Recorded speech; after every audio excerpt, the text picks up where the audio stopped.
Hare Krishna. Reading from Bhagavad Gita as it is. Bhagavad Gita ki jai, Srila Prabhupada ki jai, Om Namo Bhagavate Vasudevaya. Reading from the introduction, page number 17. Non-Sanatana religious faith may have some beginning in the annals of human history. But there is no beginning to the history of Sanatana Dharma because it remains eternally with the living entities. Insofar as the living entities are concerned, the authoritative Shastras state that the living entity has neither birth nor death. In the Gita, it is stated that the living entity is never born and he never dies. He is eternal and indestructible, and he continues to live after the destruction of his temporary material body. In reference to the concept of Sanatana Dharma, we must try to understand the concept of religion from the Sanskrit root of the word. Dharma refers to that which is constantly existing with a particular object. We conclude that there is heat and light along with the fire. Without heat and light, there is no meaning to the word fire. Similarly, we must discover the essential part of the living being, that part which is his constant companion. That constant companion is his eternal quality, and that eternal quality is his eternal religion. When Sanatana Goswami asked Sri Chaitanya Mahaprabhu about the Swarupa of the living being, the Lord replied that the Swarupa or constitutional position of the living being is the rendering of service to the Supreme Personality of Godhead. If we analyze the statement of Lord Chaitanya, we can easily see that every living being is constantly engaged in rendering service to another living being. A living being serves other living beings in various capacities. By doing so, the living entity enjoys life. The lower animals serve human beings as servants serve their master. A serves B, master, B serves C, master, and C serves D, master, and so on. Under these circumstances, we can see that one friend serves another friend. The mother serves the son, the wife serves the husband serves the wife, and so on. If we go on searching in this spirit, it will be seen that there is no exception in the society of living beings to the activity of service. The politician presents its manifesto for the public to convince them of his capacity to service. The voters therefore give the politician their valuable votes, thinking that he will render valuable service to the society. The shopkeeper serves the customer, and the artisan serves the capitalist. The capitalist serves the family, and the family serves the state in terms of the eternal capacity of the eternal living being. In this way, we can see that no living being is exempt from rendering service to other living beings. And therefore, we can safely conclude that service is a constant companion of the living being, and that rendering service is the eternal religion of the living being. Now that finishes page number 17. The main points in this are, Srila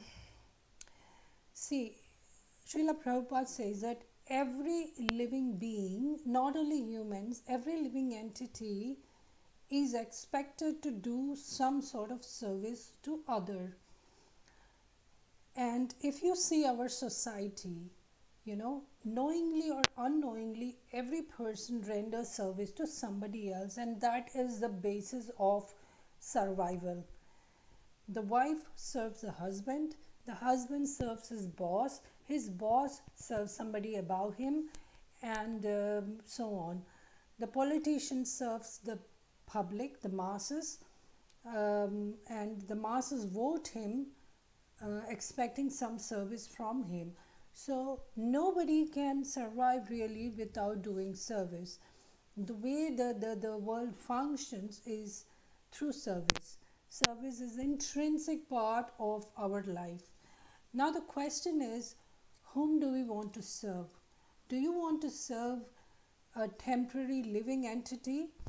Do you want to serve a temporary living entity, or you want to serve the eternal supreme Lord? Because as we know, our life here is temporary. So you may just serve your boss for 20 years, 30 years, and then you retire and that's it. But when you serve the Lord, that's eternal. It's said that even one little bit of service that you do to the Lord does not go waste. The Lord remembers it through lifetimes.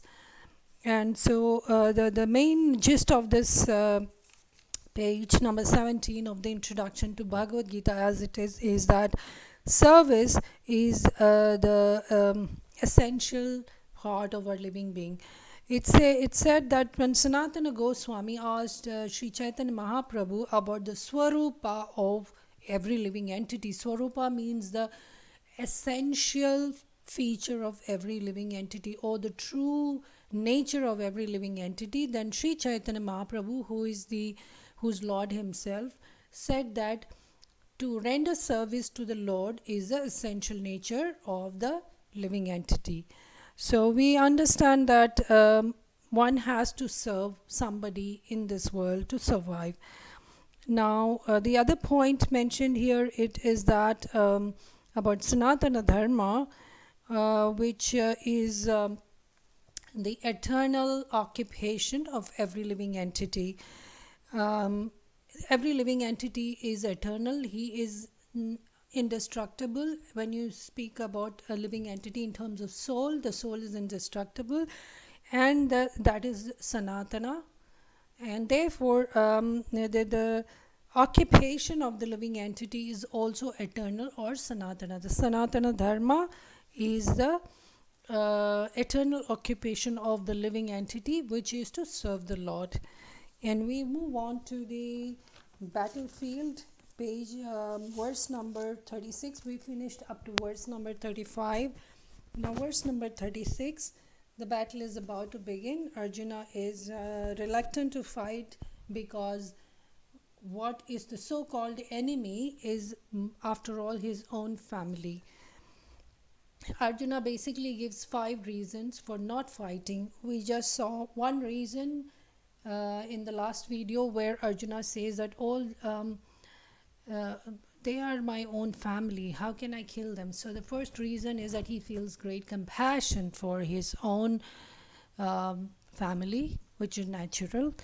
And then he says, how can I enjoy anything when the person for whom I'm getting it is not there to share that happiness with me? In the verse number 36, Arjuna says, Papam evashrayed asman hatvaitanatatainaha tasmanarha vayam hamtum dhatarashtran sabandhavan swajanam hi katham hatva sukhina shyama madhava. Translation: sin will overcome us if we slay such aggressors. Therefore, it is not proper for us to kill the sons of Dhritarashtra and our friends. What should we gain, O Krishna, husband of goddess Fortune? And how could we be happy by killing our own kinsmen? So here Arjuna is giving one more reason why he does not want to fight. He says it will be a sin.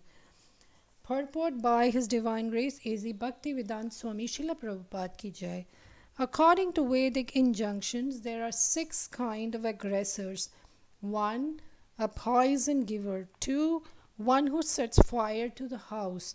3. One who attacks with deadly weapons. 4. One who plunders riches. 5. One who occupies another's land.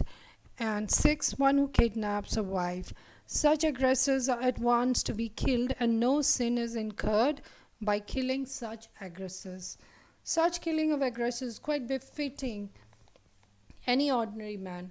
But Arjuna was not an ordinary person. He was saintly by character, and therefore he wanted to deal with them in saintliness. This kind of saintliness, however, is not for a Kshatriya.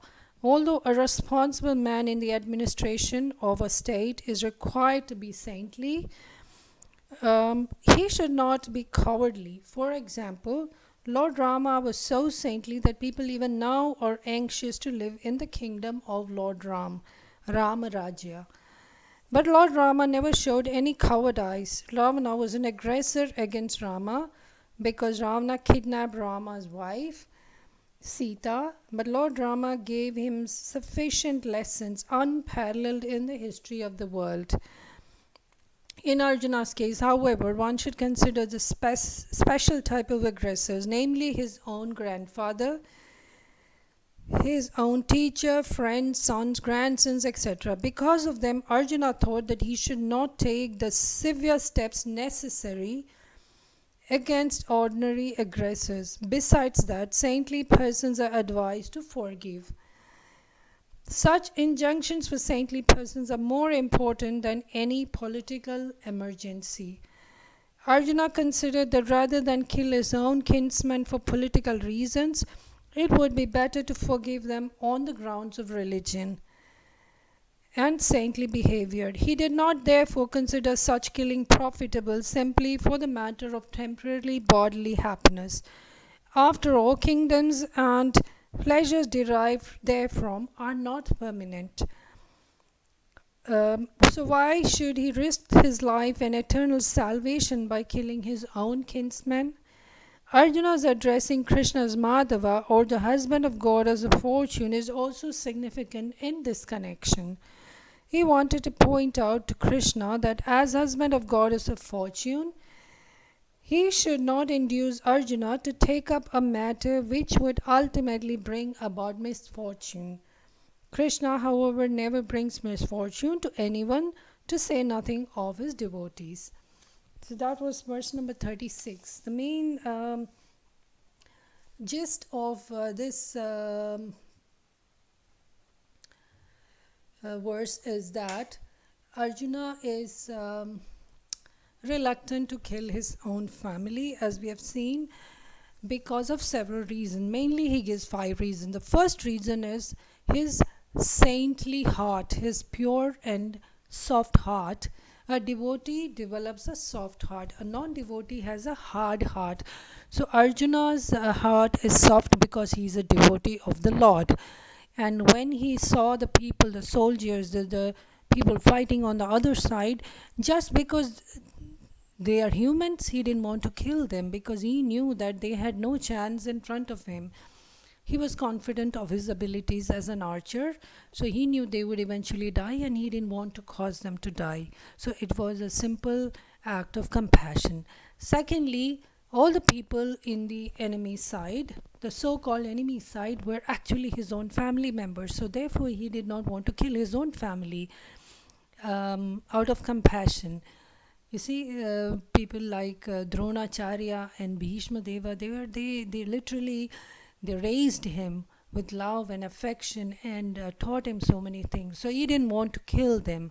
It's common sense. No sane person would want to do that.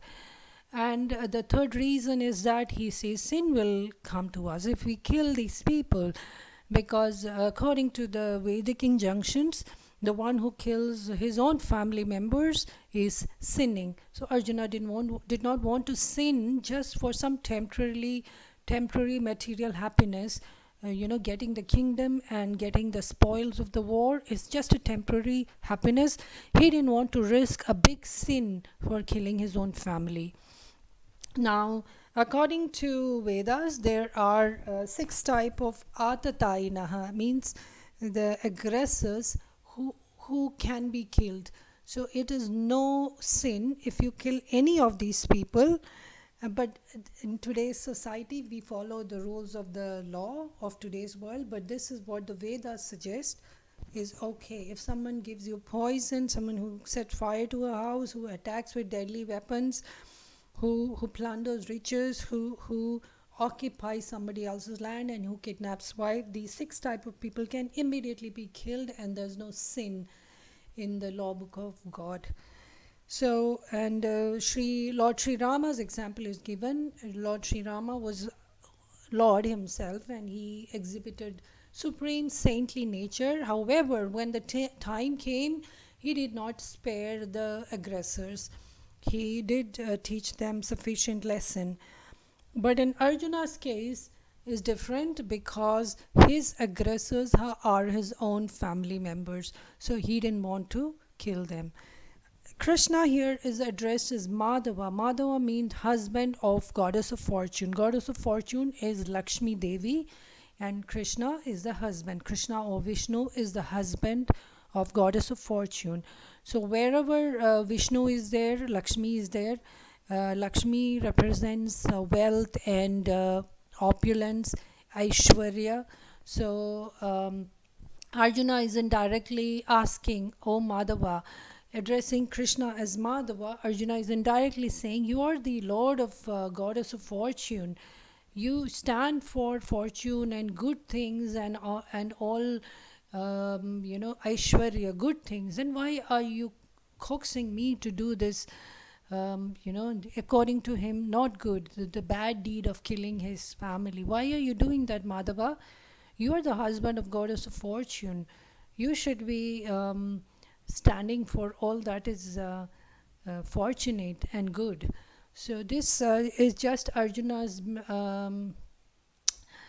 deluded state of mind. In the next verses, we will see that how Krishna dispels the darkness of ignorance that is momentarily come over Arjuna because of Krishna's own arrangement. So that was verse number 36. I hope you have understood something and benefited somewhat by this video. If you like it, please give us a thumbs up. Please share it with your friends and family, and remember to subscribe to this channel. And that was Bhagavad Gita as it is. Bhagavad Gita ki jai, Srila Prabhupada ki jai.